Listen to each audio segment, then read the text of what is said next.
അമ്മ കുഴപ്പമൊന്നുമില്ലല്ലോ. എൻ്റെ അമ്മയ്ക്ക് വന്ന ഈ ഒരു അവസ്ഥ മറ്റാർക്കും വരാതിരിക്കട്ടെ. വേറെ ഒന്നല്ല, ഫൈബ്രോയിഡ്.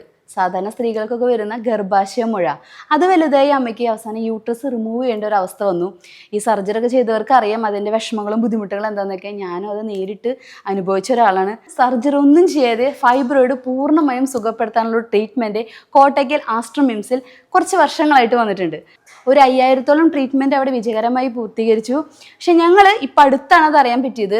ഇതിന് മുൻപേ അറിഞ്ഞിരുന്നെങ്കിൽ അമ്മയ്ക്ക് ഒരു സർജറി ഒഴിവാക്കാമായിരുന്നു. പക്ഷേ ഈ സ്റ്റേജിലൂടെ കടന്നു വന്ന ഒരുപാട് പേരുണ്ടാവും, അവർക്ക് ഈ വീഡിയോ ഉപകാരപ്പെടും. അപ്പോൾ കൂടുതൽ ഡീറ്റെയിൽസ് നമുക്ക് ഡോക്ടറോട് തന്നെ ചോദിക്കാം. Hi sir. സർ, ഫൈബ്രോയിഡ് കൊണ്ട് ഒരുപാട് ബുദ്ധിമുട്ട് ഒരു ഫാമിലിയാണ് എൻ്റെ. കാരണം എൻ്റെ അമ്മയ്ക്ക് ഒരു ഫൈബ്രോയിഡ് വന്നിട്ട് അവസാനം ഓപ്പൺ സർജറിയുടെ സ്റ്റേജിലേക്ക് എത്തേണ്ടി വന്നു. സർ, ഇവിടുത്തെ ട്രീറ്റ്മെൻറ്റിൽ ആ ഒരു സിറ്റുവേഷൻ വരുന്നില്ല എന്ന് ഞാൻ അറിഞ്ഞു. സർ, അതിനെ പറ്റിയിട്ടൊന്ന് പറയാമോ? ഫൈബ്രോയിഡ് ബേസിക്കലി അസുഖം എന്ന് പറയുന്നത് ഒരുപാട് ആൾക്കാർക്കുള്ള സ്ത്രീകൾക്കുള്ള പ്രശ്നമാണ്. ഇപ്പം അവരുടെ ഒരു ഏജിൽ, അതായത് 20 വയസ്സ് മുതൽ 50 വയസ്സ് വരെയുള്ള ആൾക്കാർക്കാണ് ഇത് പ്രധാനമായിട്ട് കാണാം. മെൻസസ് നിന്ന് അതിൻ്റെ പ്രശ്നങ്ങൾ ഉണ്ടാവില്ല, അതുവരെയാണ് ഈ പ്രശ്നം ഉണ്ടാവുക. കൂടുതലും ഒരു 30 വയസ്സിന് ശേഷമാണ് കാണാം. ഇപ്പം യൂട്രസിലുള്ള, നമ്മുടെ ഗർഭപാത്രത്തിലുള്ള ക്യാൻസർ അല്ലാത്ത മുഴകളാണ് ഫൈബ്രോയിഡ്. അപ്പോൾ ഈ ഫൈബ്രോയിഡ് ഉള്ള രോഗികൾ നമുക്ക് അറിഞ്ഞിട്ടുണ്ടാവും, ഉള്ള ആൾക്കാർക്ക് മെൻസസ് ടൈമിൽ ഒരുപാട് ബ്ലീഡിങ് ഉണ്ടായിട്ടുണ്ടാവും. അതുപോലെ മെൻസസ് ടൈമിൽ നല്ല വയറുവേദന വരും, അതേപോലെ വയറ് വീർത്ത പോലെ ഉണ്ടാവും. പിന്നെ ഫൈബ്രോയിഡ് വലുതാകുമ്പോൾ ഇത് പല സ്ഥലത്തും പ്രസ് ചെയ്യുമ്പോൾ ചില സമയത്ത് മൂത്രതടസ്സം, ഇടയ്ക്കിടയ്ക്ക് മൂത്രമൊഴിക്കണം എന്നുള്ള ഫീലിംഗ്, ടോയ്ലറ്റിൽ പോകാനുള്ള പ്രയാസം, വയറ് മൊത്തം വീർത്ത് നിൽക്കുക, ഭക്ഷണം കഴിക്കാൻ ബുദ്ധിമുട്ട്, അങ്ങനെയൊക്കെയുള്ള പ്രയാസങ്ങളുണ്ടാവും. ഇങ്ങനെയാണ് ഒരു ഫൈബ്രോയിഡ് ഉള്ള രോഗിക്ക് ലക്ഷണങ്ങൾ ഉണ്ടാവും. അപ്പോൾ സാധാരണ ഇങ്ങനെ ഒരു ലക്ഷണം കണ്ടു കഴിഞ്ഞാൽ നമ്മൾ ഡോക്ടറെ അടുത്ത് ചെന്ന് സ്കാൻ ചെയ്ത് നോക്കുമ്പോൾ തന്നെ നമുക്കത് ഫൈബ്രോയിഡ് ആണെന്ന് മനസ്സിലാവും. പെട്ടെന്ന് കണ്ടുപിടിക്കാനൊന്നും വലിയ പ്രയാസമില്ല, ഒരു സാധാരണ സ്കാനിന്റെ ആവശ്യമുള്ളൂ. അപ്പോൾ അങ്ങനെ സ്കാൻ ചെയ്തിട്ട് ഫൈബ്രോയിഡ് ആണെന്ന് മനസ്സിലായി കഴിഞ്ഞാൽ പിന്നെ നമ്മൾ ചെയ്യുന്നത്, ഇപ്പോൾ ഡോക്ടർ പൊതുവെ ഗൈനക്കോളജിസ്റ്റിനാണ് കാണിക്കുക. കണ്ടു കഴിഞ്ഞാൽ മെഡിസിൻസ് കൊടുത്തിട്ട് ഈ ഫൈബ്രോയിഡിന് ആശ്വാസം കിട്ടുന്നില്ലെങ്കിൽ പിന്നെ നമ്മൾ പ്രധാനമായിട്ട് ചെയ്യുന്നത്, പണ്ട് ചെയ്തിരുന്നത് സർജറിയാണ്. അതായത് ഒന്നുകിൽ ഫൈബ്രോയിഡ് മാത്രം എടുത്ത് കളയുന്ന സർജറി, മൈമക്ടമി എന്ന് പറയും, യൂട്രസ് അവിടെ നിലനിർത്തിക്കൊണ്ട്, അതല്ലെങ്കിൽ മൊത്തം യൂട്രസ് തന്നെ എടുത്ത് കളയുന്ന സർജറി, ഹിസ്റ്റോക്ടമി എന്ന് പറയും. ഇതാണ് ചെയ്തിരുന്നത്. അപ്പൊ അതിന്ന് വ്യത്യാസമായിട്ട് സർജറി ഇല്ലാണ്ട് ഈ ഫൈബ്രോയിഡിനെ ചികിത്സിക്കുന്ന രീതിക്കാണ് യൂട്രൈൻ ഫൈബ്രോയിഡ് എംബോളൈസേഷൻ എന്ന് പറയുന്നത്. ഇതാണ് ഈ പ്രൊസീജിയർ. സർജറി വേണ്ട, സർജറി വേണ്ട. ഓക്കെ. അപ്പൊ അതിലെന്താ ചെയ്യണേന്നുള്ളത് ഞാൻ പറഞ്ഞുതരാം. ഇപ്പൊ നമ്മൾ ഈ പേഷ്യന്റ് വന്നു, ഇപ്പം നമ്മൾ MRI ടെസ്റ്റ് എടുത്തു, MRIയിൽ വേറെ പ്രശ്നങ്ങളൊന്നുമില്ല, ഇത് ഫൈബ്രോയിഡ് തന്നെയാണെന്ന് മനസ്സിലായി കഴിഞ്ഞാൽ നമ്മൾ അഡ്മിറ്റ് ചെയ്ത് കഴിഞ്ഞാൽ നമ്മൾ പേഷ്യൻറ്റിൻ്റെ കയ്യിൻ്റെ ഉള്ളിലൂടെ ചെറിയൊരു ട്യൂബ് എടുത്തിട്ട് ഈ ട്യൂബ് ഈ രക്തക്കോളിൻ്റെ ഉള്ളിലൂടെ കൊണ്ടുപോയിട്ട് യൂട്രസിൻ്റെ രക്തക്കോളിൻ്റെ ഉള്ളിലേക്ക് എത്തിക്കും. അപ്പോൾ യൂട്രസിൻ്റെ രക്തക്കോളിൽ എത്തിയിട്ട് ഫൈബ്രോയിഡിലേക്ക് രക്തം കൊടുക്കുന്ന രക്തക്കോളിൽ ഒരു മരുന്ന് ഇഞ്ചെക്ട് ചെയ്യുമ്പോൾ ഫൈബ്രോയിഡിൻ്റെ ഉള്ളിലേക്കുള്ള രക്തോട്ടം നിൽക്കും. മനസ്സിലായില്ലേ? രക്തം കിട്ടാണ്ടാവുമ്പോൾ എന്താവും? ഫൈബ്രോയിഡ് ചുരുങ്ങി തുടങ്ങും. അത് ഇന്നിപ്പോൾ രക്തം കിട്ടാണ്ടായാൽ ഇപ്പം നമ്മൾ ഇന്നിപ്പോൾ പ്രൊസീജിയർ, നാളെ ഉച്ചയാകുമ്പോഴേക്കും ഫൈബ്രോയിഡ് ജീവൻ പോകും. ഫൈബ്രോയിഡിന്റെ ജീവൻ പോയി കഴിഞ്ഞാൽ അത് ചുരുങ്ങും. ആ ചുരുങ്ങി വരുന്നതോടുകൂടി പേഷ്യന്റെ ബുദ്ധിമുട്ടൊക്കെ മാറും. മനസ്സിലായി? ഇത് മൊത്തം പ്രൊസീജിയറിന് ഒരു 15 മിനിറ്റ് മുതൽ ഒരു അരമണിക്കൂർ കൊണ്ട് പരിപാടി കഴിയും. പ്രൊസീജിയർ ചെയ്ത് കഴിയും. അതിന് അനസ്തീഷ്യ വേണ്ട, ഒന്നും വേണ്ട. ശരിക്കും കാരണം ഇവര് ബുദ്ധിമുട്ടുന്നത് ഞാൻ കണ്ടിട്ടുള്ളത്. അമ്മയ്ക്കായാലും അമ്മയ്ക്ക് പേടിയാണ് സർജറി എന്ന് പറഞ്ഞാൽ. ആ അമ്മ ഇതിനോടനുബന്ധിച്ചിട്ടുള്ള ഈ പറഞ്ഞ പോലെ ഇത് പ്രസ് ചെയ്തിട്ടുള്ള പ്രശ്നം അങ്ങനെയൊക്കെ ആയിട്ട് ഒരുപാട് ബുദ്ധിമുട്ടിയതാണ്. അപ്പോഴാണ് ഇങ്ങനെ ഒരു കാര്യം കേട്ടപ്പോൾ നമ്മുടെ ആൾക്കാർക്കും കൂടി ഇത് എത്തിക്കാം, ഇത് വലിയൊരു അറിവായിരിക്കുമല്ലോ. അപ്പൊ ഇതില് നമ്മൾ സർജറിനെ വെച്ചിട്ട് ഒരുപാട് വ്യത്യാസങ്ങളുണ്ട്. ഇപ്പൊ ഒരു എക്സാമ്പിൾ പറയുകയാണെങ്കിൽ, ഇപ്പൊ സർജറിനെ വ്യത്യാസമായിട്ട് ഇതിന് കാണുന്നത്, ഒന്ന്, ഇതിൽ അനസ്തീഷ്യ വേണ്ട, നമ്മൾ പേഷ്യനോട് സംസാരിച്ചുകൊണ്ടാണ് ചെയ്യുന്നത്. ഇവിടെ ഈ കുത്തുന്ന സ്ഥലത്ത് വേദനിക്കാതിരിക്കാൻ തരിപ്പിക്കണമെന്ന് മാത്രം, വേറെ ഒന്നുമില്ല. 2, പ്രൊസീജിയർ കഴിഞ്ഞു കഴിഞ്ഞാൽ നമുക്ക് ICUവിന്റെ ആവശ്യമില്ല, നേരെ റൂമിലേക്കാണ് മാറ്റുക. 3, പിറ്റേ ദിവസം തന്നെ വീട്ടിൽ പോവാം. നമുക്ക് കുറെ ദിവസം 4 വീട്ടിൽ പോയിട്ട് ഒരു ദിവസം 2 ദിവസം കഴിയുമ്പോഴേക്കും അവർക്ക് എല്ലാ പണിയും ചെയ്യാം. വെയിറ്റ് റെസ്റ്റിന്റെ ആവശ്യമില്ല, കാരണം മുറിവില്ലല്ലോ, സ്റ്റിച്ചില്ല, വയറും പൊട്ടിക്കുന്നില്ല, ഒന്നും ചെയ്യുന്നില്ലല്ലോ. അപ്പൊ അവർക്ക് എല്ലാ കാര്യങ്ങളും ചെയ്യാം. പിന്നെ അതിനേക്കാളും പ്രധാനമായിട്ട് എനിക്ക് തോന്നിയിട്ടുള്ളത്, നമുക്ക് യൂട്രസ് അവിടെ നിലനിൽക്കും. അപ്പൊ ഒരു അതിൻ്റെതായ കുറെ ഹോർമോൺസും കാര്യങ്ങളും, അതിൻ്റെ ഒരു യൂഷ്വൽ ലൈഫ് മൊത്തം അവിടെ തന്നെ നിലനിൽക്കും. പിന്നെ സർജറിന്റെ റിസ്ക്കും ഇല്ല, 10-1 റിസ്കേ ഉള്ളൂ. ബേസിക്കലി അനസ്തീഷ്യ ഇല്ല, കട്ടിങ് ഇല്ല, മുറിവില്ല, അങ്ങനെയൊക്കെ ഉണ്ടാകുമ്പോൾ ഇൻഫെക്ഷൻ വരാനുള്ള ചാൻസ് ഒന്നും ഇല്ലാത്തതുകൊണ്ട് സർജറി ചെയ്യുന്നതിന്റെ 10-1 റിസ്കേ ഈ പ്രൊസീജിയറിന് വരുന്നു. അപ്പോൾ നമ്മളൊരു പ്രൊസീജിയർ ഇങ്ങനെ ചെയ്യുകയാണെങ്കിൽ 95% ആൾക്കാർക്കും അവരുടെ അസുഖങ്ങൾ മാറും. അതും 10-1 റിസ്ക്, ഒറ്റ ദിവസത്തെ പണി. ശരിക്കും ഈ യൂട്രസ് ഒക്കെ റിമൂവ് ചെയ്താൽ അത് ഭയങ്കര പിന്നീടും അത് ചെറുപ്പത്തിലും യൂട്രസ് റിമൂവ് ചെയ്യണത് ഒരു ഡോക്ടർമാര് ഗൈനക്കോളജിസ്റ്റ് പറയണ കേട്ടിട്ടുണ്ടാവും, വേണ്ട വെയിറ്റ് ചെയ്യൂ, അയ്യോ ഇപ്പൊ അമ്മയുടെ അടുത്തും പറഞ്ഞു എന്ന് പറഞ്ഞത് പറഞ്ഞു. അതായത് അത് എല്ലാവരും പറയും, എല്ലാ ഗൈനക്കോളജിസ്റ്റും പറയും യൂട്രസ് റിമൂവ് ചെയ്യണത് നല്ലതല്ലാന്ന് എല്ലാവരും പറയും. അതെന്തുകൊണ്ടാന്ന് വെച്ചാൽ യൂട്രസ് റിമൂവ് ചെയ്യുമ്പോൾ ഹോർമോണൽ ചേഞ്ചസും കാര്യങ്ങളൊക്കെ വരും. അപ്പൊ ചെറുപ്പത്തിൽ തന്നെ യൂട്രസ് ഓവറിയൊക്കെ പോയി കഴിഞ്ഞാൽ വേറെ ഒരുപാട് അസുഖങ്ങൾ വരും. അതായത് ഇപ്പം നമ്മളെ ഹാർട്ടിന്റെ ഇതിൽ വെച്ച് നോക്കുകയാണെങ്കിൽ ഹാർട്ട് അറ്റാക്ക് വരാനുള്ള ചാൻസ് കൂടുതലാണ്, സ്ട്രോക്ക് വരാനുള്ള ചാൻസ് കൂടുതലാണ്. അതേപോലെ ബോണിന്റെ ഡെൻസിറ്റി കുറയാനും ബാക്ക് പെയിനും ബാക്കി പ്രശ്നങ്ങളും വരാനുള്ള ചാൻസ് കൂടുതലാണ്. മൂഡ് സ്വിങ്സ് വരാനുള്ള ചാൻസ് കൂടുതൽ, ബോഡി ഷേപ്പ് മാറാനുള്ള ചാൻസ് കൂടുതൽ. നമ്മളൊരു യങ് ഒരാളുടെ ബോഡി പോലെ അല്ലല്ലോ ഒരു 50 ഇയേഴ്സിൽ കഴിഞ്ഞിട്ടുള്ള ഒരാളുടെ ബോഡി, അതുപോലത്തെ ഒരു ഇതിലേക്ക് പെട്ടെന്ന് മാറുന്നത് നല്ലത്. ഫാറ്റിന്റെ ഡിസ്ട്രിബ്യൂഷൻ ഒക്കെ മാറും. അപ്പൊ അങ്ങനെയുള്ള പ്രശ്നങ്ങൾ വരാതിരിക്കാനാണ് മിക്കവാറും ഗൈനക്കോളജിസ്റ്റ് യൂട്രസ് അങ്ങനെ റിമൂവ് ചെയ്യണ്ട എന്ന് പറഞ്ഞല്ലോ. അത് അവർ പറയാനുള്ള കാരണം അതാണ്. അപ്പൊ ഇതിലും അത് തന്നെയാണ് നമ്മൾ, അതായത് യൂട്രസ് റിമൂവ് ചെയ്യാണ്ട് തന്നെ നമുക്ക് ഫൈബ്രോയിഡ്സിന്റെ പ്രശ്നം മാറ്റിയെടുക്കാം. അതിനിട്ട് റിസ്ക് കാര്യമായിട്ട് എടുക്കുകയും വേണ്ട, പെട്ടെന്ന് പരിപാടി കഴിച്ചു. ഇതാണ് എംബോളിസിസ്. ഇതിന്റെ ബാക്കി ഡീറ്റെയിൽസ് ഞാൻ കാണിച്ചു തരാം, പ്രൊസീജിയറായിട്ട് കാണിച്ചു തരാം. അതിന്റെ മുമ്പ് എൻ്റെ ടീം മെമ്പേഴ്സിനെ ഒന്ന് പരിചയപ്പെടുത്താം. Doctor Suhail Muhammad, doctor Gagan, doctor Mustafa, doctor Ilyas, doctor Manikandan, ഇനി ഡോക്ടർ രാഹുലും കൂടി ഉണ്ട്, ഇന്റർവെൻഷണൽ റേഡിയോളജിസ്റ്റ്. അപ്പോൾ അതേപോലെ നമ്മുടെ ഒരു സർജൻ ഉണ്ട് നമ്മുടെ കൂടി ടീമിൽ, അത് ഡോക്ടർ മുസാഫിർ എന്നുണ്ട്. അപ്പോൾ രണ്ടുപേരും കേസിലാണ്. അങ്ങനെ നമ്മളൊരു ടീമായിട്ടാണ് വർക്ക് ചെയ്യണത്. അപ്പോൾ പലപ്പോഴും നമ്മൾ ആരെങ്കിലും കണ്ട് വേറെ ആരെങ്കിലും പ്രൊസീജിയറിലേക്ക് പേയ്മെയ്യാൻ കഴിയും. ഒരു ദിവസം തന്നെ ചിലപ്പോൾ 10-13 കേസുകളൊക്കെ നമ്മൾ ഒരു ദിവസം തന്നെ ചെയ്തിട്ടുള്ള ദിവസങ്ങളുണ്ട്. അത്ര പ്രയാസമുള്ള സംഭവമല്ല. പിറ്റേ ദിവസം തന്നെ അവർക്ക് വീട്ടിൽ പോവുകയും ചെയ്യാം. ഞാൻ പ്രൊസീജിയർ കാണിച്ചു തരാം. അതായത് ഇപ്പം ഞാൻ നേരത്തെ പറഞ്ഞല്ലോ, കയ്യിൽ ഒരു ട്യൂബ് കടത്തിയിട്ടാണ് ഇത് പ്രൊസീജിയർ ചെയ്യണത്. ഈ കറുത്ത ട്യൂബാണ് നമ്മൾ കടത്തുന്നത്. നിങ്ങൾ നോക്കി നോക്കി എത്ര ചെറിയ ട്യൂബിലാണ് കടത്തുന്നത് നോക്കി. ഇപ്പൊ കയ്യിൽ ആ പച്ച നിറത്തിൽ കാണുന്നത് ആ പേഷ്യന്റിന്റെ കൈയിന്റെ ഉള്ളിൽ ഒരു ചെറിയ ട്യൂബ് കയറ്റിയതാണ്, ആ രക്തക്കോളിന്റെ ഉള്ളിൽ. ആ രക്തക്കോളിന്റെ ഉള്ളിലേക്കുള്ള ട്യൂബിന്റെ ഉള്ളിലൂടെ നമ്മൾ ആ ചെറിയ ട്യൂബ് ഉള്ളിലേക്ക് കയറ്റിയിട്ടാണ് നമ്മൾ ഈ പ്രൊസീജിയർ ചെയ്യുന്നത്. ഇങ്ങനെ നമ്മൾ കൊണ്ടുപോയ ട്യൂബ് നമുക്ക് ഇവിടെ ഇനി കാണാം. നേരത്തെ നമ്മൾ ആ കൈയിന്റെ ഉള്ളിലൂടെ ഇട്ട ട്യൂബാണ് ഈ കാണുന്നത്.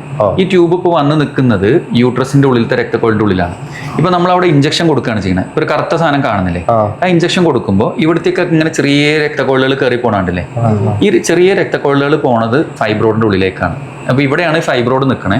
ആ ഫൈബ്രോയിഡിന്റെ ചുറ്റിലും ഉള്ള ചെറിയ രക്തക്കോളാണ് ഈ കാണുന്നത്. ഇനി നമ്മൾ മരുന്ന് കൊടുത്തതിന് ശേഷം സംഭവിക്കുന്ന എന്താണെന്നും കൂടി നോക്കാം. നേരത്തെ അതേ ട്യൂബ് തന്നെയാണ്. ഇപ്പൊ നമ്മൾ ഇഞ്ചക്ട് ചെയ്യുമ്പോൾ നോക്കി നോക്കൂ, ഈ മെയിൻ രക്തക്കോൾ യൂട്രസിന്റെ രക്തക്കോൾ അവിടെ നിൽക്കുന്നുണ്ട്. പക്ഷെ നേരത്തെ ഇവിടെ ഉണ്ടായിരുന്ന ആ ചെറിയ രക്തക്കോൾ ഒന്നുമില്ല, കംപ്ലീറ്റ് പോയി. ഇതാണ് ഫൈബ്രോയിഡ് എംബോളിസേഷൻ. ഇപ്പൊ ഇതേപോലെ ഇത് വലത്തെ സൈഡാണ്, 2 രക്തക്കോൾ ഉണ്ടാവും. അപ്പൊ ഇവിടെ ഇഞ്ചക്ട് ചെയ്യുമ്പോഴും ഇവിടെ കുറെ ചെറിയ രക്തക്കോൾ കാണാം, കറുപ്പ് ഇവിടെയൊക്കെ കയറി പോണല്ലേ. ഇത് ഇനി മരുന്ന് കൊടുത്ത് കഴിഞ്ഞതിന് ശേഷം കാണിച്ചു തരാം. ഇവിടെ നമ്മൾ ഇഞ്ചക്ഷൻ കൊടുക്കുകയാണ്. ഈ രക്തക്കോൾ ഇങ്ങനെ ചെറുതായിട്ട് വരുന്നുണ്ട്, പക്ഷെ ഇവിടത്തേക്ക് ഒന്നും രക്തോട്ടം ഇല്ല. അപ്പൊ ഈ ഇപ്പൊ ഒരു കറുത്തൊരു സാധനം ഇവിടെ കാണുന്നുണ്ട് നിങ്ങൾക്ക്, ഇത് ഫൈബ്രോയിഡാണ്. ഇത് നേരത്തെ ഫസ്റ്റ് ഷോട്ടിൽ ഉണ്ടായിരുന്നില്ല. ഞാനിത് കണ്ടപ്പോഴേ ഞാനൊരു ഡൗട്ട് ചോദിച്ചോട്ടെ സാർ, ഇതിലേക്ക് ബ്ലഡ് സർക്കുലേഷൻ വരാതെ വരുമ്പോൾ അത് ചുങ്ങി പോകുന്നു. നമ്മൾ ഈ വയറിന്റെ ഉള്ളിലത്തെ ഈ ഒരു ഇത്രയും വലിപ്പത്തിലുള്ള മുഴ എങ്ങനെയാണ്?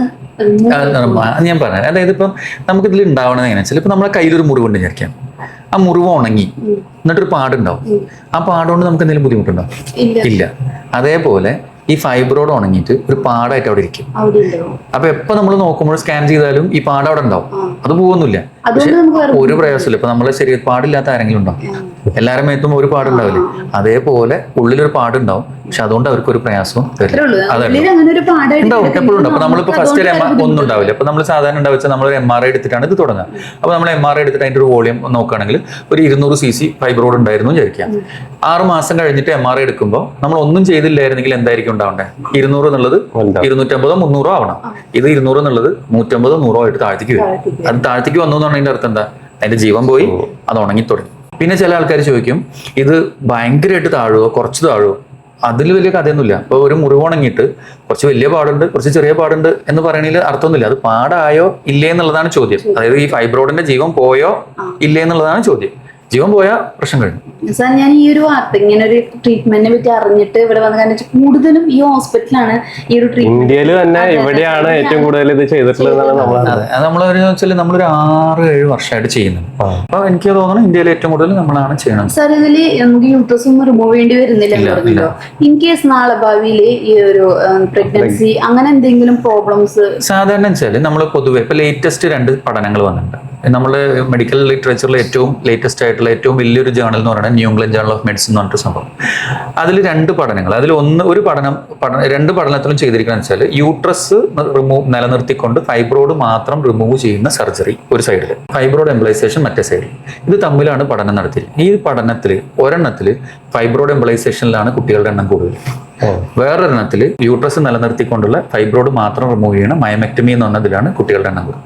ചുരുക്കി പറഞ്ഞാൽ എംബലൈസേഷൻ, ഞാൻ പൊതുവെ പേഷ്യൻസിനോട് എന്താ പറയുക വെച്ചാൽ, ഫൈബ്രോയിഡ് ഉള്ള ഒരാൾക്ക് നോർമൽ ഒരാളുടെ അത്ര കുട്ടികൾ ഉണ്ടാവാനുള്ള സാധ്യത ഒറിജിനലി തന്നെ ഇല്ല. നോർമൽ ഒരാൾക്ക് 100 ആണ് സാധ്യത എന്ന് കൂട്ടാം. ഈ ഫൈബ്രോയിഡുകൾ കുറേ ഉണ്ടാകുമ്പോൾ ആ സാധ്യത 100 ഉണ്ടാവില്ല, ഒരു 70 ഉണ്ട് കൂട്ടിക്കാം. ആ എംബലൈസേഷൻ കഴിഞ്ഞാൽ ഈ 70 എന്നുള്ളത് കൂടുമില്ല കുറയൂല്ല. അപ്പൊ എവിടെ നിൽക്കണം അവിടെ ഉണ്ട്, സാധ്യതയുണ്ട്. പിന്നെ നമുക്ക് എത്ര കുട്ടികളുണ്ട് വരാം അതിൽ എത്രത്തോളം എന്ന് വെച്ചാൽ എംബലൈസേഷൻ കഴിഞ്ഞ കുട്ടികൾ ഉണ്ടാവില്ല എന്ന് വിചാരിച്ചിട്ട് നമ്മളെല്ലാവരോടും പറയും 6 മാസം വെയിറ്റ് ചെയ്യണം കുട്ടികളാവാൻ. അപ്പൊ ഇവര് വിചാരിക്കും 6 മാസം കുട്ടികളാവൂലെന്ന്. കോൺട്രസെപ്ഷൻ ഒന്നും ഉപയോഗിക്കാണ്ട് പിറ്റത്തെ മാസം പ്രഗ്നന്റ് ആയി കുട്ടികളായ ആൾക്കാർ വരെ പിന്നെ ഇഷ്ടംപോലെ ഉണ്ട്, ഒരുപാട് ആൾക്കാരുണ്ട്. പിന്നെ ഇതിൽ വേറൊരു പ്രത്യേകത വെച്ചാൽ ഇത് അഡിനോമയോസിസ് എന്നൊരു അസുഖമുണ്ട്, ഫൈബ്രോയിഡ് പോലെ തന്നെ, പക്ഷെ കുറച്ചും കൂടി കട്ടിയാണ്, ഭയങ്കര വേദനയും ഭയങ്കര ബ്ലീഡിംഗ് ഉള്ള ഒരു അസുഖമാണ് അഡിനോമയോസിസ്. അതിനും എംബലൈസേഷൻ നല്ല വർക്ക് ചെയ്യും. അഡിനോമയോസിസിന് സർജറിയിൽ വേറെ അധികം സ്കോപ്പ് ഇല്ല, ആകെ യൂട്രസ് റിമൂവ് ചെയ്യാന്ന് മാത്രമേ പറ്റുള്ളൂ. അപ്പൊ ഒരു 35 വയസ്സ് 30 വയസ്സിലൊക്കെ അഡിനോമയോസിസ് ഉണ്ടെങ്കിൽ എംബലൈസേഷൻ മാത്രമേ ചെയ്യാൻ പറ്റുള്ളൂ. വേറെ ഒരു ചികിത്സ സത്യം പറഞ്ഞാൽ കാര്യമായിട്ട് അഡിനോമയോസിസിൽ വർക്ക് ചെയ്യില്ല. അഡിനോമയോസിസ് ഒരുപാട് പേഷ്യൻസിന് വരാറുണ്ട്. പിന്നെ അതേപോലെ മൾട്ടിപ്പിൾ ഫൈബ്രോയിഡ്സ്, ഒരു ഫൈബ്രോയിഡിന് പകരം കുറേ ഫൈബ്രോയിഡ്സ് ഉള്ള ആൾക്കാർക്കും ചെയ്യാൻ പറ്റും. നമുക്ക് രണ്ടും ഒരേപോലെ, ഒരെണ്ണാണെങ്കിലും 2 ആണെങ്കിലും രക്തോട്ടം ഒരേപോലെ ഇതിൻ്റെ ഉള്ളിൽ തന്നെയാണ് ഇപ്പൊ ഈ പോണ രക്തോട്ടം. അപ്പൊ അത് അടക്കിനോടുകൂടി എല്ലാ ഫൈബ്രോയിഡും പോകും. പൊതുവേ നമ്മൾ കണ്ടിരിക്കുന്ന വെച്ചാൽ ഒരു സിംഗിൾ ഫൈബ്രോയിഡ് ആയിട്ട് വരുന്ന ആൾക്കാർ വളരെ കുറവാണ്. എപ്പോഴും 2-3 എണ്ണൊക്കെ എന്തായാലും അങ്ങനെ വരുള്ളൂ. ഒറ്റ ഫൈബ്രോയിഡ് ആയിട്ട് കാണാൻ ഭയങ്കര സാധ്യത കുറവാണ്.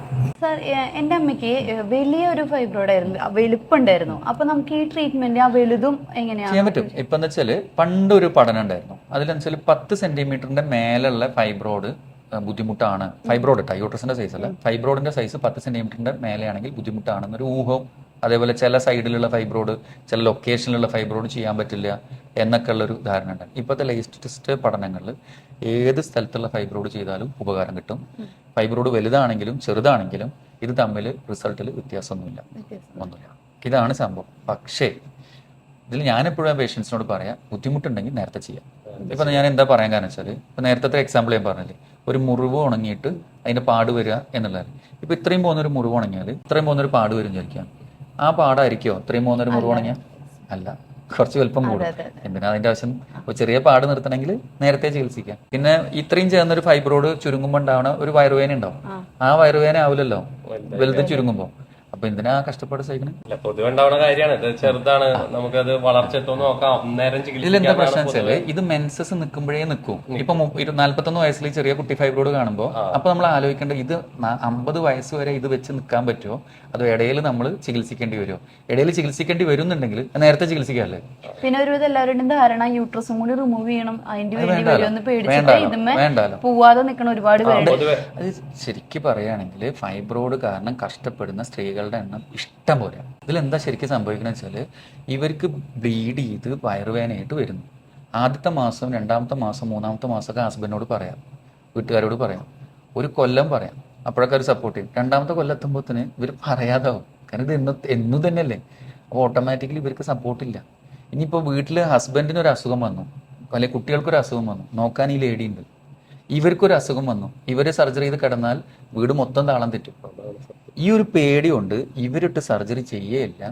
ഇവരെ സഹായിക്കാൻ വീട്ടുകാരൻ ഹസ്ബൻഡിന് ജോലി ഉണ്ടാവും, കുട്ടികൾക്ക് സ്കൂളുണ്ടാവും, അവർക്ക് അവിടെ നിൽക്കാനും പറ്റില്ല.